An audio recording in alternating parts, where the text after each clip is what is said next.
皆さんごきげんよう、上川薫です。今回取り上げる話題はウクライナ情勢。受動派のニュース報道においては、なかなか細かなニュースまで伝えてくれません。このチャンネルの動画でぜひともウクライナ情勢についての情報を更新していってください。そして、日々行われているウクライナ軍の攻撃もまた、地上波では取り扱ってくれません。ウクライナはコツコツと毎日のようにロシアの石油関連施設などへの攻撃を繰り返しています。このあたりの話についても、文字情報としてのニュースとしては報じられているので、合わせてご紹介していきます。というわけで冒頭ちょっとした映像を見せながら、ウクライナ情勢についての話に入っていこうと思います。まず最近の動きとしては、ロシア軍の増長といったものがあります。これはアメリカのトランプ大統領がロシアに対して強い制裁に出ることもなければ、ウクライナに対する軍事支援も行わないといった状況の中で、ロシアはより過激な方向へと踏み込んでも、アメリカが何もしないのであれば、大丈夫だろうと考えている節が見られます。そのことが現れている動きというのが、NATO 加盟国の領空に侵入してのウクライナへの攻撃です。その先例となったのがまずはポーランドに対するロシア軍大型ドローンの侵入。一時期は20機以上が侵入したのではないかといった話がありましたが、現在ではおおむね19機程度だったのではないかと言われています。ただし、ポーランド側の迎撃率は 20% 程度だと言われていたことから、かなり不意打ちとも言える状況でした。十分な迎撃ができなかったとして、ポーランド側は防空体制の強化に力を入れることとなるでしょう。また NATO 全体としても東ヨーロッパ全体の防空体制の支援へと力を入れることを発表しています。本来であれば NATO 加盟国に対して手を出すことはロシアにとっては致命的な失敗となるはずです。しかし現在のところロシア側は気にしている様子がありません。ポーランドに続いて今度は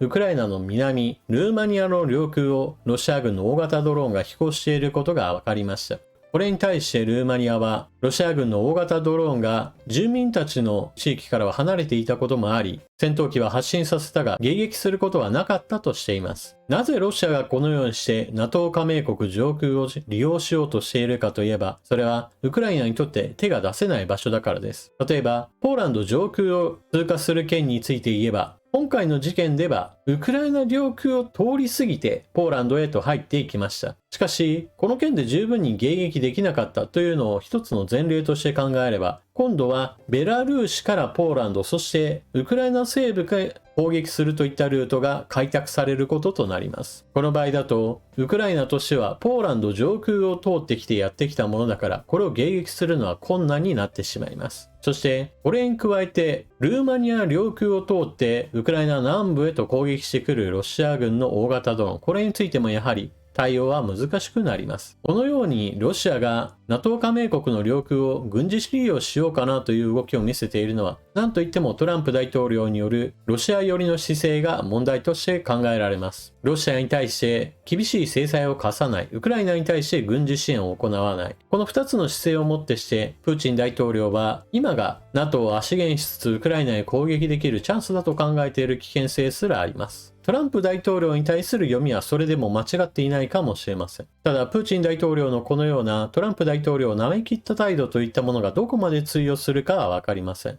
そもそもアメリカがそうであったとしても、馬鹿にされていることが明白なポーランドやルーマニアにしてみれば、他の NATO 加盟国、特にヨーロッパ諸国に対する危機感の呼びかけを行うことによって、ヨーロッパ全体からのウクライナに対する軍事支援が増加する可能性は十分あります。このあたり、プーチン大統領とトランプ大統領の動き、そしてヨーロッパ諸国の動きといったものが複雑に絡み合う状態であり、この先どのようになるかは推移を見守っていきましょう。さて続いてはウクライナによる反撃戦の様子。地上戦闘においてはほとんど拮抗状態で激しい戦闘はあるんだけれども、しかし大きな展開が起こっていないというのが現実です。このような状況を打開するためにウクライナが継続的に行っているのが、ロシア領内における戦略資源、石油や天然ガス、軍需工場、軍事施設などに対する攻撃です。ここ数日行われたウクライナ側の攻撃は、かなり遠距離に対する目標にドローンを放ちました。こちらの地図は X で投稿されていたもので、ロシアの石油パイプラインが水色で示されており、それがバルト海に面した港湾施設へと向かっています。その途中には石油精製施設がありました。こちらの写真は攻撃を受けたロシア、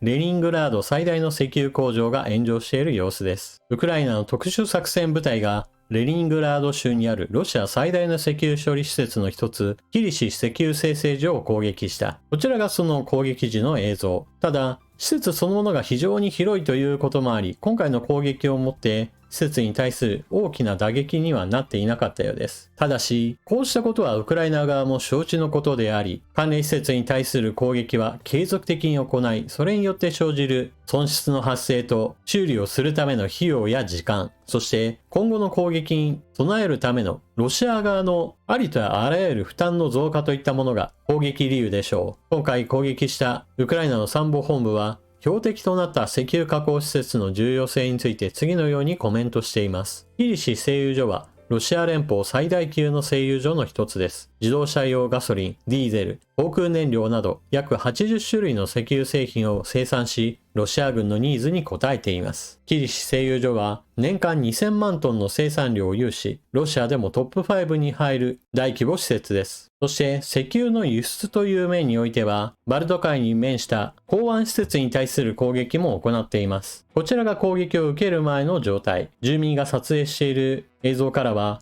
黒煙が上がり、爆発の炎に照らされていることがわかります。このことを伝えるブルームバーグの記事がこちら。ロシアのバルト海主要石油輸出港が稼働停止、ウクライナが無人機攻撃。ロシア西部の石油関連施設を無人機で攻撃し、ロシアにとってバルト海沿岸で最も重要な2カ所の石油積み出し拠点の操業に打撃を与えたとウクライナが発表した。関係者によると、同地域で最大の石油積み出し港であるプリモルスクが攻撃を受け、稼働を一時停止した。石油の積み出し機能そのものを完全に止めることはできなかったようです。しかしこれもまた先ほどの話と同じように、一度攻撃を受けた場所は、また攻撃が来るものとしてロシア側は備えなければなりません。新たに攻撃された場所が増えるということは、それだけでも今後のロシアに対する負担をさらに強制することとなるのです。そしてこちらは、パイプライン燃料を送り込むための施設。従来攻撃を受けなかった場所も新たな標的となりました。そしてこちらもまた別の石油関連施設への攻撃。映像に該当する報道がこちら。ロシア最大級製油所に無人機攻撃。前線から 1400km。攻撃を受けたのは石油企業バシュネフチの施設で、ロシア中部の都市ウファ郊外にある。ウファは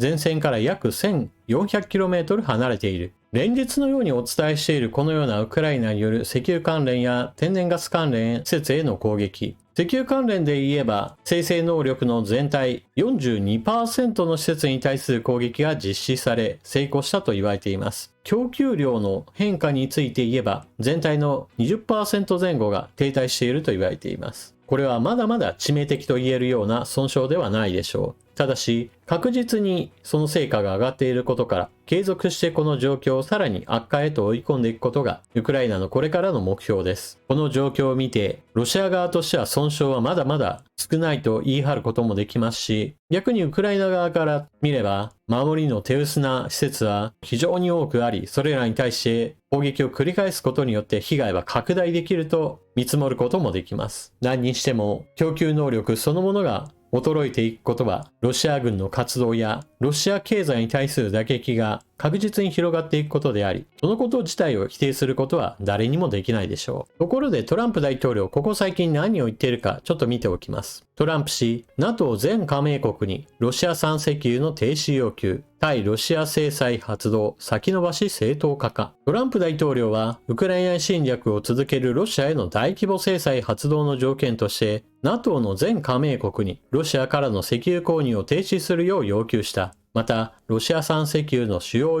購入国である中国に対して、NATO として50から 100% の関税を課せば戦争終結の助けとなると主張した。トランプ氏は、たびたび対ロシア制裁強化を公言しながらも、就任以来実行には移しておらず、今回は実質的に実現不可能な案を提示することで、制裁の先延ばしを正当化する狙いがありそうだ。ロシア産石油の購入では、NATO 加盟国のトルコが中国、インドに続く第3位。NATO では他にも、ハンガリーやスロバキアのロシア産石油への依存度が高く、短期間で代替輸入先を確保するのは、この記事で指摘されているように、アメリカがロシアに対して制裁を行わないのは、ヨーロッパ各国がまだまだロシアに対して制裁していないからだといったような言い訳をするというのは、確かにそのような論理も成り立つでしょう。トランプ大統領としては自分が悪いんじゃない、他の国が悪いんだという具合にして責任逃れもできるわけです。ただしこの論法を使う場合においては、ハンガリーやスロバキアのように積極的なロシア寄りの国といったものが存在し、ヨーロッパの対ロシア制裁を鈍らせています。それならそれでさっさと EU や NATO から蹴飛ばすといったことも議論してしまえばいいのにと思うばかりです。ハンガリーやスロバキア、トルコといった国がどう動こうとも、アメリカが制裁を行えばそれは確実に大きな影響をもたらすものです。ぐだぐだ言ってないで、アメリカによる制裁は実施してほしいものです。なお、ヨーロッパ内において、明確にウクライナ支援に反対しているハンガリーなどに対しては、同じヨーロッパの中からも強い非難が飛んでいます。フィンランド大統領、ハンガリーとスロバキアが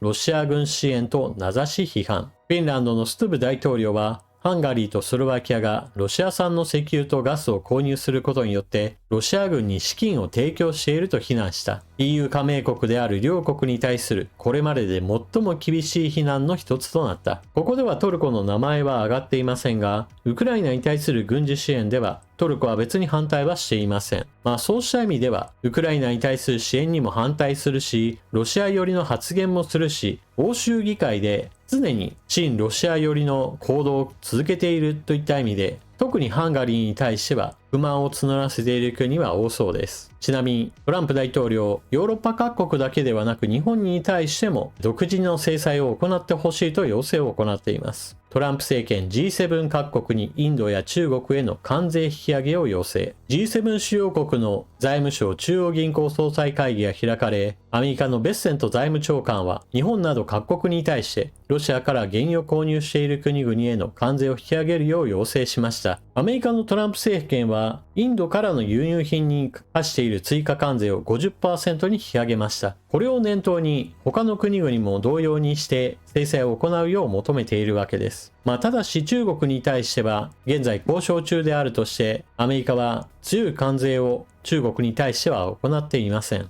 そのことを一旦棚上げした上で G7 各国、つまりヨーロッパだけではなく日本もまたこうした制裁の輪に加わるよう求めているわけです。現在日本は樺太にある天然ガスの採掘場からかなりの量を輸入している状態です。他の代替先へと切り替えるための努力といったものは続ける必要があります。世界中を見渡せば新たに開発している地域は非常に多く、それらに対する投資を行って日本に資源を輸入するルートを開発することは、今後のためにもなります。続いてはウクライナに対する直接的な支援について。トランプ大統領がなんだかんだと言ってウクライナに対する支援をしない一方において、ヨーロッパ各国は着実に支援を継続しています。イギリス国防省、ウクライナに4000億円規模の追加支援発表。イギリス国防省は自国が管理する国際基金を通じてウクライナにおよそ4000億円規模の追加支援を行うことを発表しました。イギリスはすでに防空システム1000機以上や無人航空システム600機以上がウクライナに供与されているほか、今後数週間のうちに追加の装備が届けられる予定だということです。イギリスのヒーリー国防相は、プーチン大統領は攻撃をエスカレートさせており、迅速な行動が必要だと述べ、支援を強化する姿勢を示しました。こうしたヨーロッパ各国からウクライナに対する支援については非常に扱いが小さくなっています。しかし、それが数千億円規模だということは見逃してはいけないでしょう。例えば、スウェーデンのウクライナに対する支援は同じように非常に高額なのですが、一般的な報道記事にもなっていないありさまです。スウェーデンの国防大臣の発表、X のアカウントで発信されているので取り上げておきます。原文は英語でこれを翻訳したものです。スウェーデンはウクライナ支援パッケージ第20弾を発表しました。これは約1200億円の価値があります。この中には18の新しい自走砲アーチャーシステム、スウェーデンによるウクライナへの長期的な軍事支援の拡大として2026年から2027年にかけて年間約5000億円以上、そして2026年から2028年にかけては年間1300億円以上の民間資金が含まれています。1000億とか数千億といった数字が出てきても、これをもってして全体の状況が大きく変わるわけではありません。しかし、ヨーロッパ各国それぞれが単独でウクライナに対する軍事支援を実施し、その上で EU 全体でのウクライナへの支援などもあります。現在、ウクライナの戦場において、ロシア軍が前線を大突破できないというのは、アメリカからの支援がなくなっても、それを埋め合わせる形で、ヨーロッパ各国が支援を継続しているのが理由です。トランプ大統領の一つの特徴としては、基本的に自分の言ったことは、自分自身が忘れるといったことがあります。ロシアに対して強い制裁をかけるぞといった話をしたのは、もはや大統領就任以来、一体何回なのか私はちょっと数え切ることができません。また言ってるわぐらいな感じで受け止めと言います。そのうち実際にやってくれればいいのですが、このまま自分がそうした発言をしていることを常にリセットされ忘れ続けることによって、新鮮な気持ちで一応は怒っているのかもしれません。残念なのはこのような言動を繰り返しているのがアメリカの大統領であることです。どこかの何の影響力もない小さな国の大統領であれば、それでも気にしないのですが、アメリカの大統領がこうした行動を繰り返すというのは、なんとも残念なことです。ただしこれが意図的にそのようにボケているのか、それとも本当にボケているのか、どちらかであるかを断言することはできないでしょう。トランプ大統領にしてみれば、基本的には国内政治の方に力を入れたいと思っているかもしれません。ここ最近だと自分の支持母体のような存在であるMAGA派の政治活動家が射殺されるという事件が発生しました。基本的にアメリカ国内においては、大統領選挙とはまた別に議会選挙があり、この議会選挙で自分の支持母体である共和党の議員がどれだけ確保されるかは非常に重要なことです。大統領令を連発することによって行える政治もありますが、議会では予算審議を伴うものがたくさんあり、それらについては大統領令だけで何とか乗り切れるものではありません。アメリカ国内においては、民主党支持者と共和党支持者、これは昔から対立の構図があるわけですが、現在ではそれにさらに拍車をかける形で、それぞれ極右と極左の意見といったものがより強くインターネットで拡散される状況にあり、社会の分断といったものはより深刻化していると言われています。トランプ大統領は就任して以来、ノーベル平和賞が欲しいのではないかと散々言われてきましたから、海外情勢に対する関心といったものはある程度は維持されるでしょう。しかし、来年への動きとして議会選挙で共和党が負けないような政治といったものも一応考えるような時期に入ってくるかもしれません。そうなれば、いよいよもってアメリカの内向き志向の外交姿勢といったものが強まる危険性があります。あとは、アメリカが関与を下げてくるのであれば、それ以上にヨーロッパがどこまで頑張ってウクライナに対する支援を行うかです。ウクライナの防衛線は未だに健在であり、どれだけロシアの継戦能力を破壊し続けるかが今後の行方を左右します。というわけで今回の動画はここまで。最後までご視聴いただきありがとうございました。このチャンネルではウクライナ情勢について取り扱っていますが、決してウクライナ側のプロパガンダでもない、なるべく客観的な情勢の変化や推移について解説を行っています。極端さがない分、面白みには欠けるかもしれませんが、その分、現実に即した情報の解説だと私は自負しています。ぜひともこれからもこのチャンネルの動画を見ていってくれると嬉しいです。それでは次の動画でまたお目にかかりましょう。またね。